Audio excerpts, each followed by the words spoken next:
Hello. So today I'm talking about something that is a more emotional heart topic.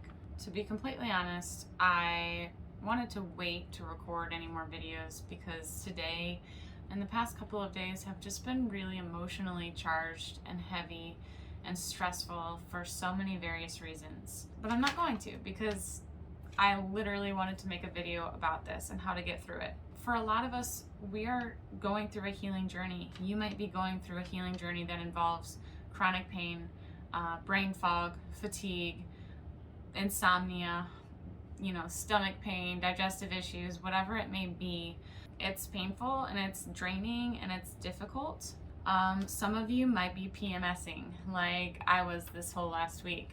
And when we PMS, us women, certain hormones are plummeting and it feels very uncomfortable. It feels we might get more anxious, depressed, lonely, angry, irritable.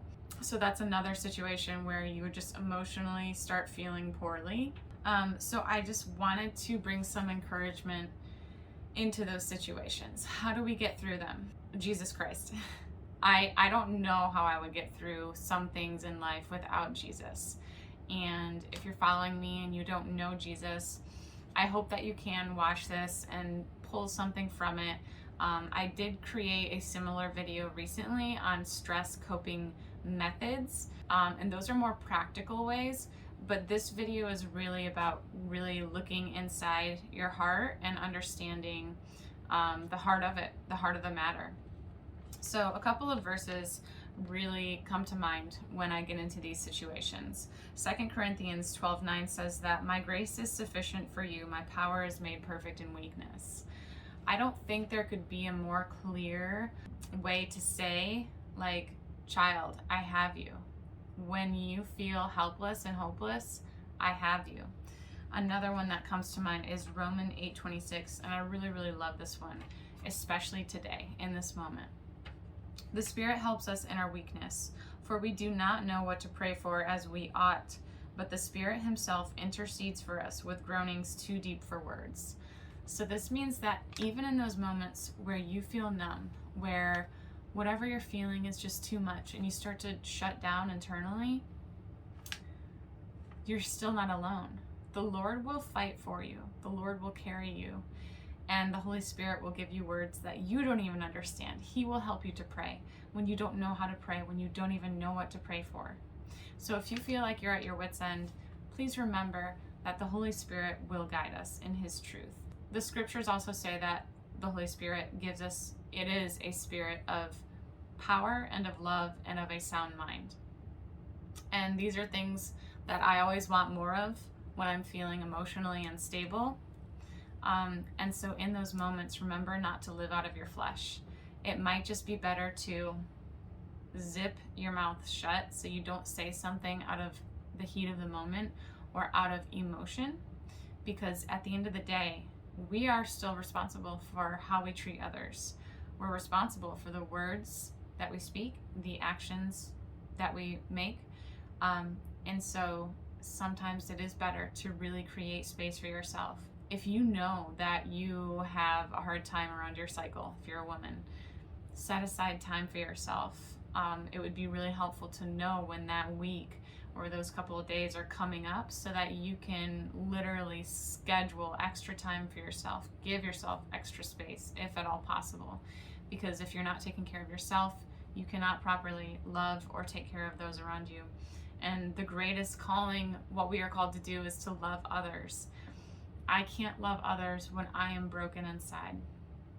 So it's irresponsible for me to just sit with those feelings and let them fester and take over, which is what's so tempting to do when you're feeling defeated. The victim mindset is so tempting. And there's something that we love/hate about it.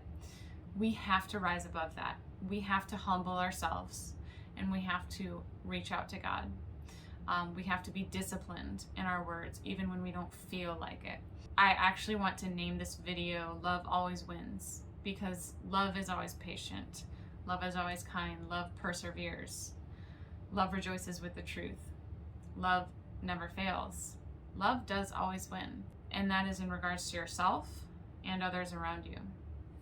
So if you're just having a moment, this is your reminder that you're not alone. There is always hope. And don't forget to reach out for help. Don't isolate, don't shut down. Sometimes I think it's always more difficult to show your vulnerability. In those moments of pain, it is so much more difficult to feel them and to not shut down. It takes a brave person to have the courage to ask for help when you're already in a low place or when you already feel kicked down. A lot of us want to give up, but you can't give up. Just remember that love always wins. And if you can love others and love yourself beyond your preferences or expectations or the pain that you're feeling, you will find hope and you will see the bigger picture. I hope that you will, because that's what I see when I can look past myself and my emotions. And I'm not saying to not examine and observe them. That's very important, but also to not give them all the weight. I don't want to act out of my emotions. I want to observe them and learn from them and grow. If you have any questions or comments, please leave them below. And remember to jot down these scriptures. Again, it's 2 Corinthians 12:9 and Romans 8:26. And honestly, there are so many other verses like this in the Bible, but this is just two that really give me hope in those moments.